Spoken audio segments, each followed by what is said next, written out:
Assalamualaikum semuanya. Jika di Meksiko ada kartel CCNG, Los Zetas, GAF, dan lain-lain, di Afrika ada sebuah geng dengan lingkup internasional yang bernama Black Ace.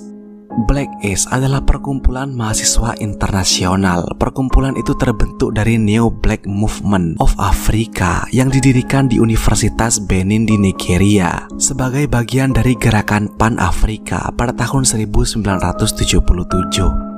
Black Ace banyak disebut sebagai geng bergaya mafia dengan berbagai aktivitas mulai dari kejahatan dunia maya, penipuan pungutan suara, perdagangan manusia, perdagangan obat-obatan terlarang, dan kekerasan.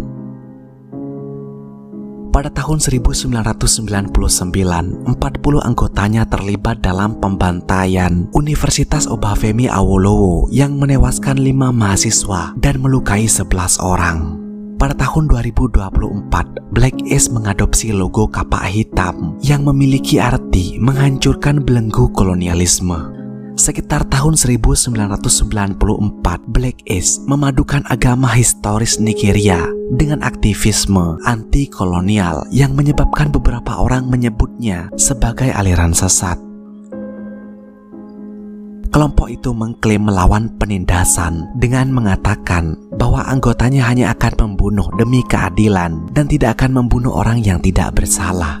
Ketika Black Ace berkembang dan kekerasannya meningkat, anggota yang lulus tahun 1994 memutuskan untuk memisahkan perkumpulan tersebut dari Universitas Benin. Pada tahun 2008, keanggotaan Black Ace diperkirakan lebih dari 1.000 laki-laki terpelajar. Dan pada tahun 2024, NBM Afrika secara terbuka memisahkan diri dari perkumpulan Black Ace dan mengeluarkan hampir 50 anggota, termasuk 4 mantan Presiden Nasional NBM. Para anggotanya mengenakan kemeja putih, celana hitam, dasi kuning, dan tutup kepala yang terdiri dari pita kuning. Putih melambangkan keharmonisan, kemurnian, tubuh dan pikiran. Hitam melambangkan simpati terhadap ras hitam, dan kuning melambangkan kecerdasan para anggotanya.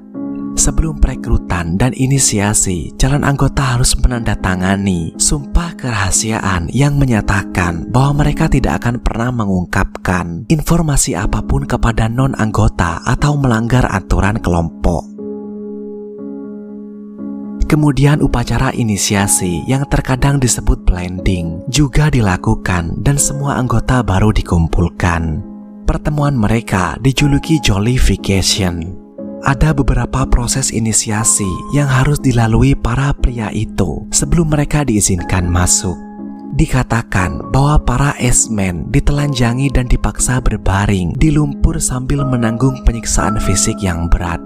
Merangkak melalui kaki para penyiksa mereka dalam sebuah proses yang dikenal sebagai jalan setan dan minum darah. Itu digunakan untuk merendahkan mereka dan menghubungkan hati mereka. Dikatakan juga bahwa beberapa upacara meliputi kegiatan api unggun, narkoba, dan pesta seksual. Setelah bergabung, para anggotanya akan disebut Ace-men. Para pemimpin akan menggunakan ancaman jenis kekerasan lainnya terhadap anggota yang berusaha meninggalkan geng. Beberapa anggota biasanya adalah mahasiswa tahun pertama. Mereka diinisiasi secara paksa. Black Ace melakukan itu dengan menggambarkan bahwa lingkungan universitas adalah lingkungan yang tidak bersahabat dan para mahasiswa membutuhkan perlindungan. Setelah mereka diinisiasi, mereka diberi jubah hitam dengan logo Black Ace dan diberitahu bahwa mereka baru saja memperoleh perlindungan. Black Ace juga memiliki upacara yang disebut Jiration, di mana mereka menyembah Kurufu, yang mereka sebut sebagai Tuhan yang tak terlihat atau setan untuk membimbing semua manusia. Struktur dan hierarki kelompok itu dimulai dari pendeta, lalu ketua, seseorang yang dipilih oleh vote, lalu mata-mata, seseorang yang bertanggung jawab untuk mengawasi penegak hukum, dan musuh. Lalu ada lagi Krirs, seorang yang bertanggung jawab atas publisitas, termasuk brosur dan email. Yang paling bawah adalah seorang jagal, seseorang yang bertanggung jawab untuk menegakkan aturan, menghukum anggota, dan melawan kelompok saingan.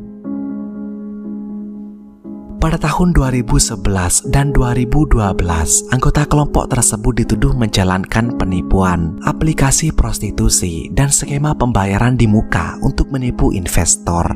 Mereka menggunakan penipuan email Nigeria yang terkenal, media sosial, dan situs web kencan. Pada tahun 2022, Interpol menangkap 75 tersangka anggota Black Ace karena mencoba mentransfer $1 juta melalui banyak rekening bank. Operasi itu mencakup 4 negara di 4 benua. Selain mobil dan barang-barang mewah, agen Interpol menyita 12.000 kartu identitas pengenal yang membantu mengidentifikasi banyak tersangka.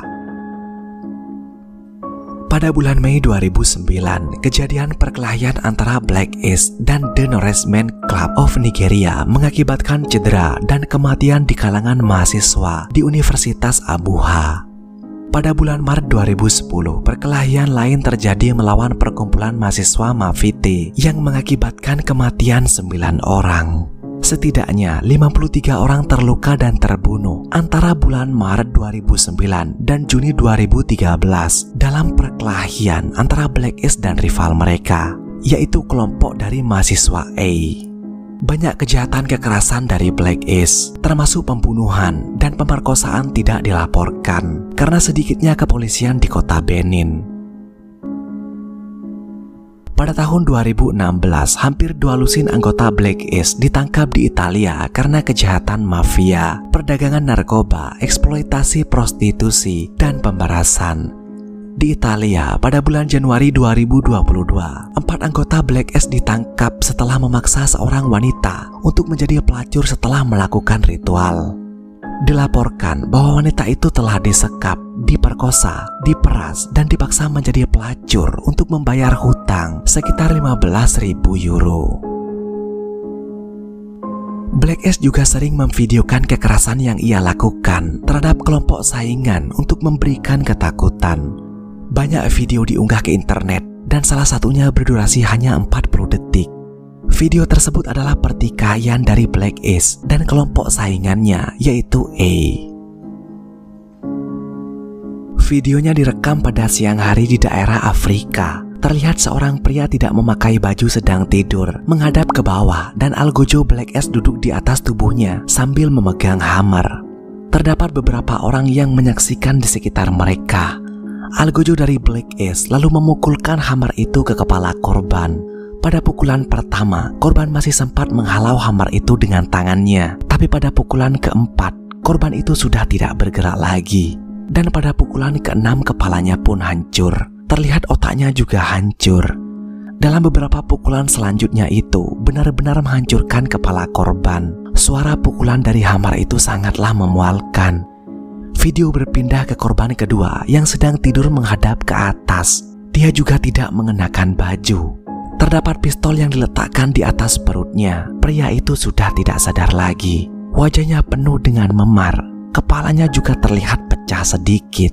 Tampaknya dia sudah dihajar sebelumnya. Beberapa waktu kemudian, saat kamera menyorot ke wajahnya, tiba-tiba korban yang sudah tidak sadarkan diri itu mengeluarkan suara seperti sapi. Suara sapi yang sedang disembelih. Dalam video singkat itu, korban bersuara seperti sapi sebanyak 2 kali, dan videonya pun berakhir. Jika kartel Meksiko melakukan kegilaan mereka karena dilatar belakangi oleh narkoba, tapi kekerasan kelompok kriminal di Afrika lebih cenderung ke arah ego dari geng itu sendiri, yang pada akhirnya semua hanya demi mendapatkan kekuasaan dan uang haram yang lebih banyak lagi. Tetaplah aman dan saya akan menemui kalian pada kesempatan berikutnya. Terima kasih sudah menonton.